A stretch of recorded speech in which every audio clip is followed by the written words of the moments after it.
देखा? महाराज, इस सभा में विनाश का नाग फन काढ़े बैठा हुआ है। उसे घेरिए मत। अपने परिवार पर दया कीजिए महाराज, दया कीजिए, और इस विनाश के नाग को इस सभा से निकल जाने का मार्ग दीजिए। द्यूत क्रीड़ा की समाप्ति की घोषणा कीजिए महाराज, द्यूत क्रीड़ा की समाप्ति की घोषणा कीजिए। काकाश्री, द्यूत का निमंत्रण मैंने भेजा था और उसकी समाप्ति की घोषणा केवल मैं ही कर सकता हूं, केवल मैं।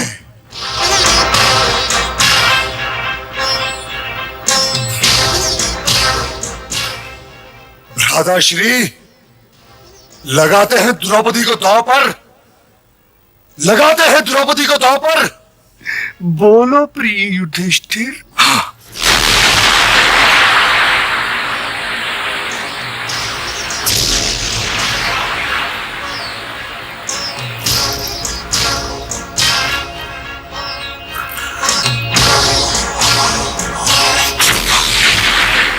उठाओ पासे मामा।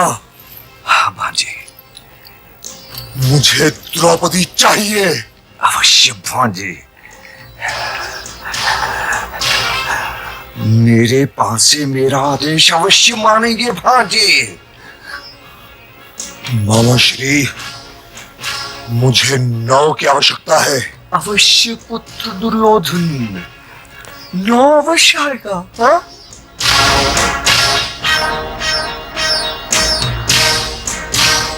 बस एक बार और मेरे पास हो।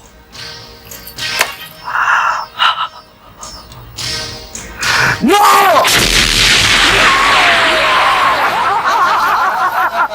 महारानी द्रौपदी भी तुम्हारी दासी पुत्र दुर्योधन।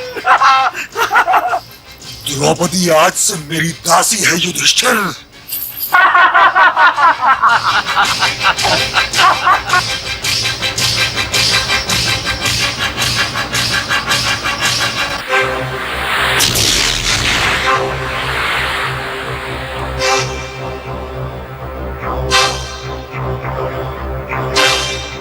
काकाश्री, चाहिए और जाकर उस द्रौपदी को यहां लेकर आइए।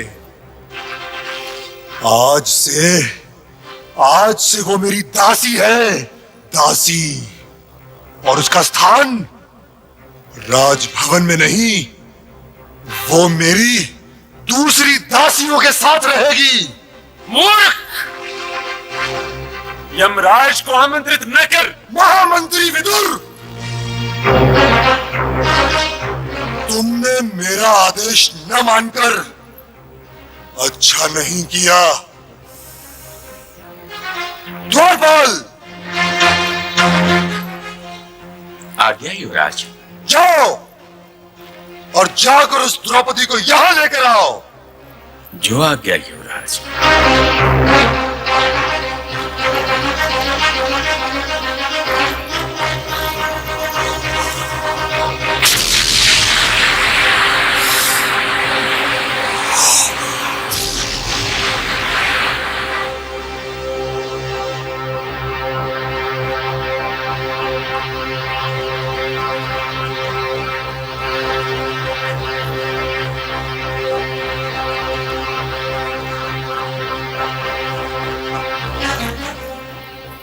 महारानी की जय हो।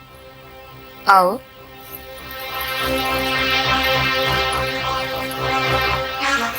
द्यूत क्रीड़ा गृह का द्वारपाल आया है और आपके दर्शन की आज्ञा चाहता है।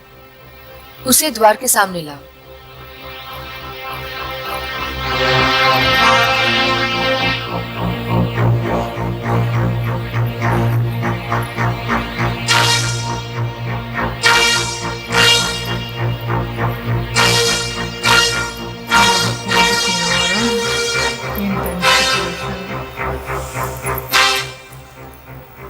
महारानी की जय हो। बोलो द्वारपाल। हे महारानी, जो शब्द लेकर मैं भेजा गया हूं, उनको कहते मेरी जीभ डर रही है। तुम्हें ऐसे शब्द लेकर किसने भेजा है? युवराज दुर्योधन ने।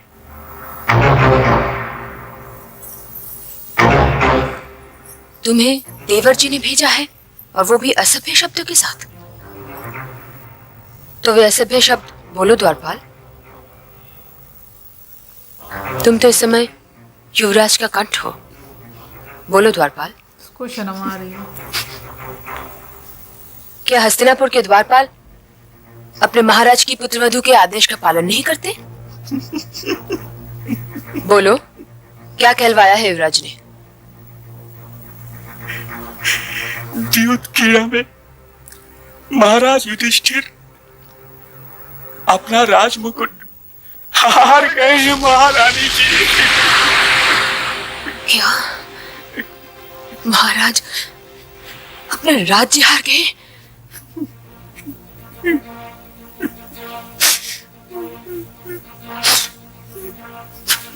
लगता है तुम्हें कुछ और कहना है, वो भी कह डालो।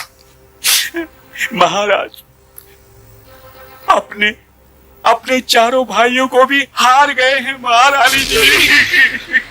नहीं द्वारपाल, तुमसे अवश्य सुनने में कोई भूल नहीं होगी। भाई की गिनती संपत्ति में थोड़ी होती है कि महाराज उन्हें भी हार गए। वो तो आपको भी हार गए हैं महारानी जी।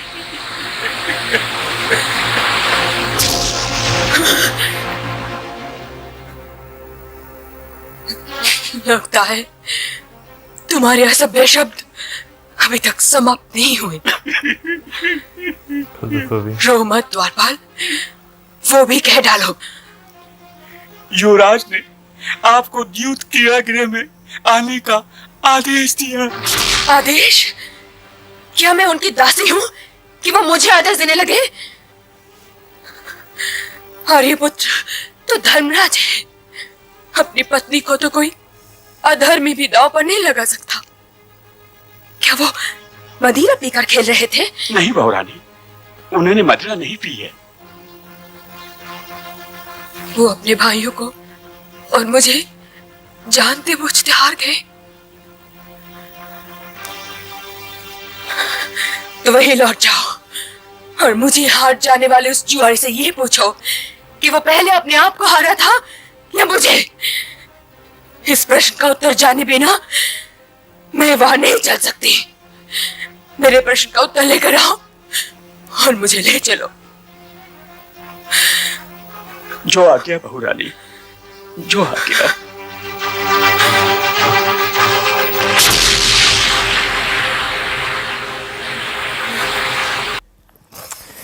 आज का एपिसोड सच में बहुत बहुत इंटेंस था।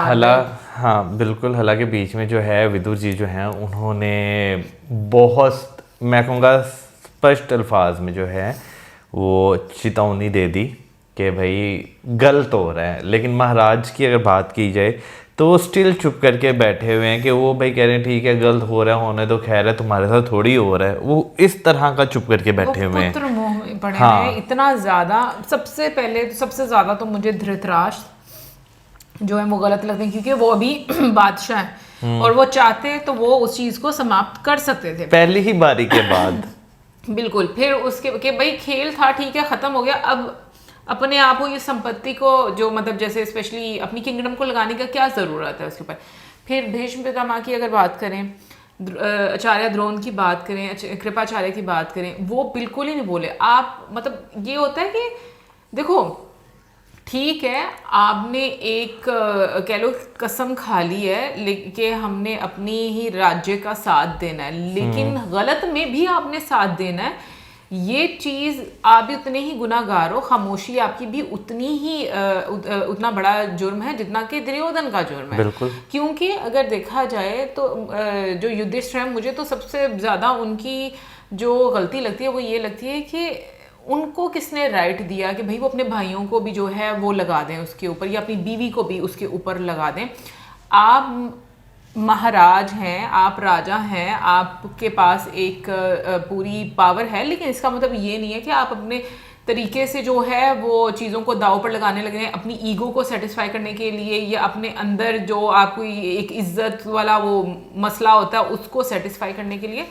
सो मैं ये बात बोलूँगी कि सीरियसली बहुत ही हॉरिबल। और अगर वाकई में कोई सही और अच्छा इंसान जो कि कहते हैं कि चाहे कड़वा लेकिन सच्चा इंसान, तो वो विदुर है। मैं कहूँगी कि जिस तरीके से उन्होंने स्टैंड लिया, उन्होंने, मैं कहता हूँ सीधे, हालांकि वो सीधे अल्फाज कह रहे थे लेकिन वो भी जो है वो हजम नहीं हुए, उस पे भी जो है उन्हें और काफी, दुर्योधन कितनी बदतमीजी से बात क्योंकि करता वो ना। उसे पता है ना वो जीत रहा है। हाँ, और कि मैं जितना और ऊंचा बोलूंगा। उसे दूसरा ये भी पता है कि भाई मैं जो मर्जी कर लूँ इस पूरी सभा में जो है ना वो कोई भी जो है वो नहीं बोलेगा खिलाफ। अच्छा, वैसे जो है जब हमने महाभारत के सीन देखे थे, वॉर वाले सीन देखे थे, उसमें हमने एक चीज़ देखी थी कि विदुर जो है वो वहाँ पे महामंत्री नहीं होते, जो दूरदृष्टि जो है वो दिखा रहे होते हैं।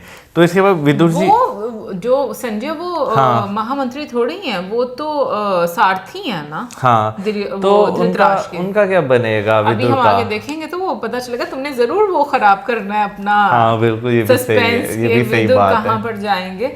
लेकिन क्योंकि मुझे पता नहीं क्यों लग रहा है आज के एपिसोड के बाद के विदुर जो है ना वो शायद छोड़ दें, मुझे वो भी वैसे चले ही जाएं, feel हुआ है। है ना? Honestly बोलूं, क्योंकि मुझे ये जितना उनका अपमान हुआ है और जिस तरह जो है एक उनके साथ जो वार्तालाप हुई है, गर्मा गर्मी जिसे हम आज के ज़माने में कहते हैं कि हुई है, उससे देखकर तो यही लगा कि मुझे लग रहा है कि शायद वो छोड़ के चले गए हों। मुझे ये लगता है कि वो इस वजह से नहीं जाएंगे कि क्योंकि उसके साथ दुर्योधन के साथ एक वार्तालाप हुई है। मुझे ये लगता है कि इस वजह से कि नाइंसाफी हो रही है और कोई यहाँ पर बोल नहीं रहा, सही के लिए नहीं बोल रहा, क्योंकि उनको पहले भी पता है कि दुर्योधन कैसा है, जो मामा है वो कैसा है। बट कर्ण की भी एक बहुत बड़ी यहाँ पर गलती मुझे जो है वो नजर आई है कि एप्रिशिएट की है, नहीं कि प्रस्ताव कर्ण ने रखा है। अगर देखा जाए द्रौपदी का, और किसी ने नहीं रखा, वो दुर्योधन ने भी नहीं रखा था। अगर देखा जाए तो जैसे कर्ण की अगर हम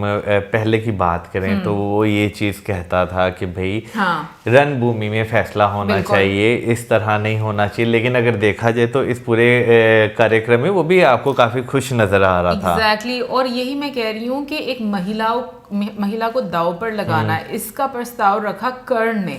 फिर उसके बाद आप साइड बाय साइड ये भी कहते आ रहे हैं इतने टाइम से कि भाई युद्ध में जो है वो मुकाबला करना चाहिए, और आपको एक क्षत्रिय होने के नाते, या मतलब उस टाइम पर ऑब्वियसली उनके बारे में नहीं पता था किसी को, सूत पुत्र उनको बोला जाता था, लेकिन आप इतने एक ब्रेव तो वो थे, मतलब इस चीज का भी जो है वो एक पता चलता है। उसके बावजूद आप आपका दिल इस तरह का, आपका हृदय इस तरह का कि आप महिला के लिए इस तरह की एक सोच रखते हैं, ये चीज़ बहुत गलत मुझे लगी है। सो मुझे ऐसा लगता है कि कहीं ना कहीं पर चीज़ें जो है ना इसी वजह से भी हमारे आगे आती हैं, क्योंकि हमारे हृदय में जो चीज़ें चल रही होती हैं ना, वो ही हमारा, मुझे लगता है कि हमारा कर्म फल बन जाती हैं, चाहे वो अच्छा हो या बुरा हो। बाकी आज का एपिसोड सीरियसली बहुत बहुत इंटेंस था। मेरे हाथों पे पसीना आ रहा था, जिस तरह की चीज़ें, उनके चेहरे पे पसीना आ रहा था और मेरे हाथों पे पसीना आ रहा था। बाकी अभी मुझे लग रहा है अब नेक्स्ट वाला तो और भी ज़्यादा बहुत डिफिकल्ट मुझे लगता सीन होने वाला है। अब ये मेरे दिमाग में आ रही चीज़ कि उसमें विदुर होंगे जब द्रौपदी के साथ सब कुछ होगा। तो देखते हैं, मिलेंगे नेक्स्ट वीडियो में। सब्सक्राइब करना मत भूलना। Till then bye.